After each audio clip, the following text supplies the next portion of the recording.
Welcome. Welcome to the University of South Carolina. I'm Rick Cates and I'll be working with your instructor this year. We're going to do a few discussion starters and I hope you enjoy the format. Let's go ahead and get started. Here's your first one. Dr. Bird's discussion starter about Adams' equity theory reminded me of another TED Talk that dealt with motivation. Reward and punishment works for those routine, rule-based kinds of work. But what happens when the reward is based on right-oriented work that requires more creativity and more conceptualization? Daniel Pink discusses this more in detail in his talk. Take a look at this.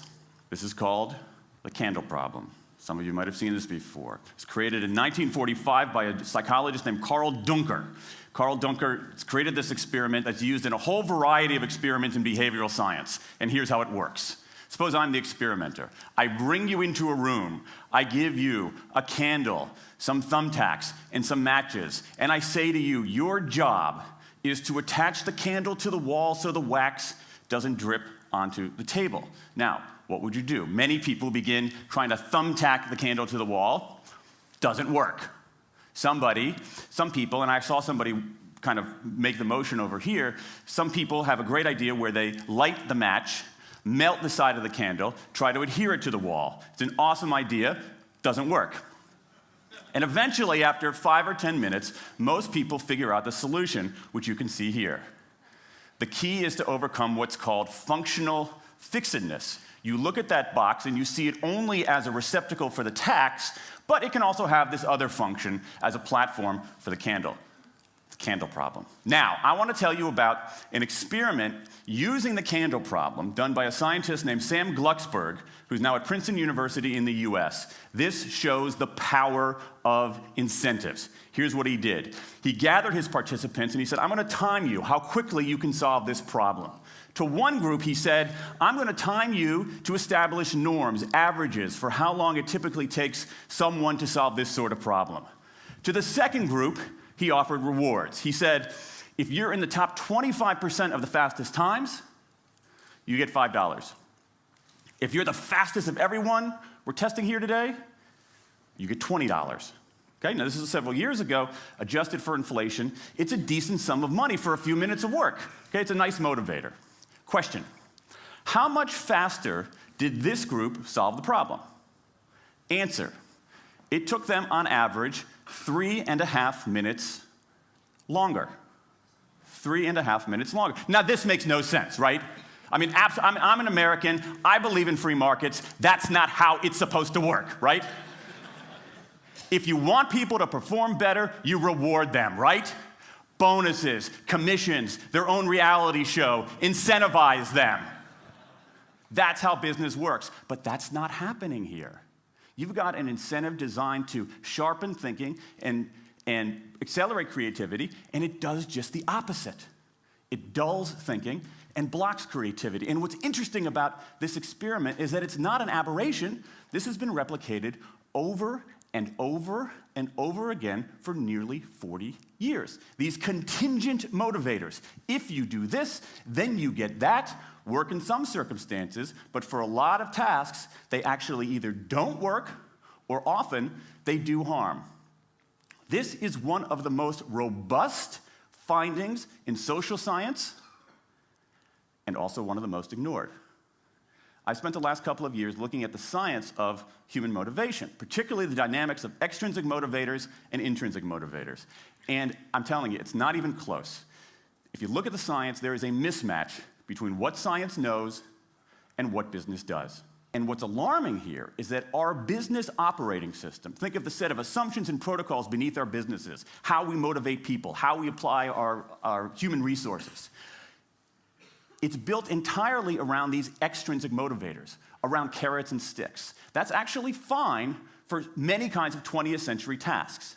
But for 21st century tasks, that mechanistic reward and punishment approach doesn't work, often doesn't work, and often does harm. Let me show you what I mean. So Glucksberg did another experiment similar to this, where he presented the problem in a slightly different way, like this up here.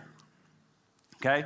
Attach the candle to the wall so the wax doesn't drip onto the table. Same deal. You were timing for norms. you were incentivizing. What happened this time? This time, the incentivized group kicked the other group's butt. Why? Because when the tax are out of the box, it's pretty easy, isn't it? If-then rewards work really well for those sorts of tasks, where there's a simple set of rules and a clear destination to go to. Rewards, by their very nature, narrow our focus, concentrate the mind. That's why they work in so many cases. And so for tasks like this, a narrowed focus where you just see the goal right there, zoom straight ahead to it, they work really well. But for the real candle problem, you don't want to be looking like this. The solution's not over here. The solution's on the periphery. You want to be looking around. That reward actually narrows our focus and restricts our possibility. Let me tell you why this is so important. In Western Europe, in many parts of Asia, in North America, in Australia, white-collar workers are doing less of this kind of work and more of this kind of work.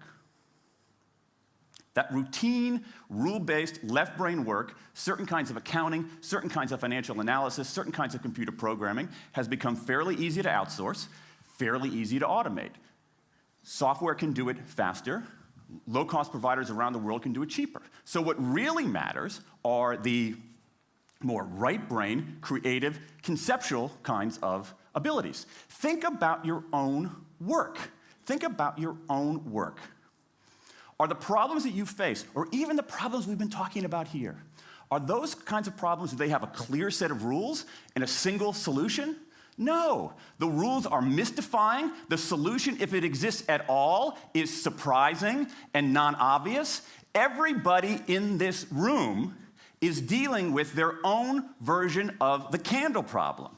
And for candle problems of any kind, in any field, those if-then rewards, the things around which we've built so many of our businesses, don't work. Now, I mean, it makes me crazy. And this is not, here's the thing, this is not a feeling, okay? I'm a lawyer, I don't believe in feelings. This is not a philosophy. I'm an American, I don't believe in philosophy. This is a fact, or as we say in my hometown of Washington, D.C., a true fact. Let me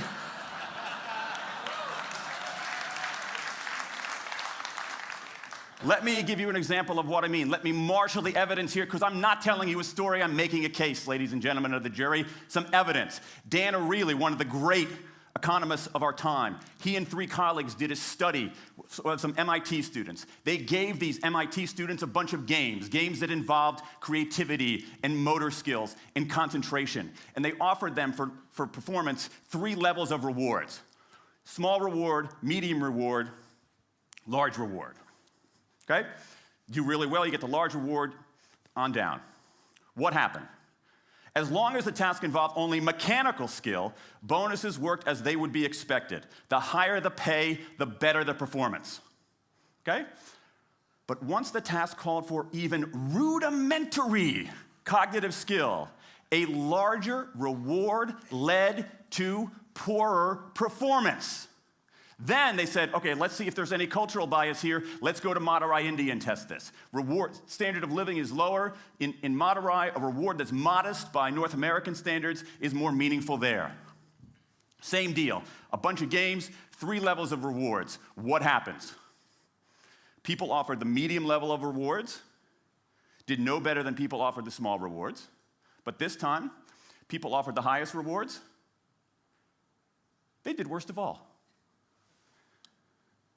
In 8 of the 9 tasks we examined across 3 experiments, higher incentives led to worse performance. Is this some kind of touchy-feely socialist conspiracy going on here? No, these are economists from MIT, from Carnegie Mellon, from the University of Chicago. And do you know who sponsored this research? The Federal Reserve Bank of the United States. That's the American experience. Let's go across the pond to the London School of Economics. LSE, London School of Economics, alma mater of 11 Nobel laureates in economics. Training ground for great economic thinkers like George Soros and Friedrich Hayek and Mick Jagger. Just last month, economists at LSE looked at 51 studies of pay-for-performance plans inside of companies. Here's what the economists there said.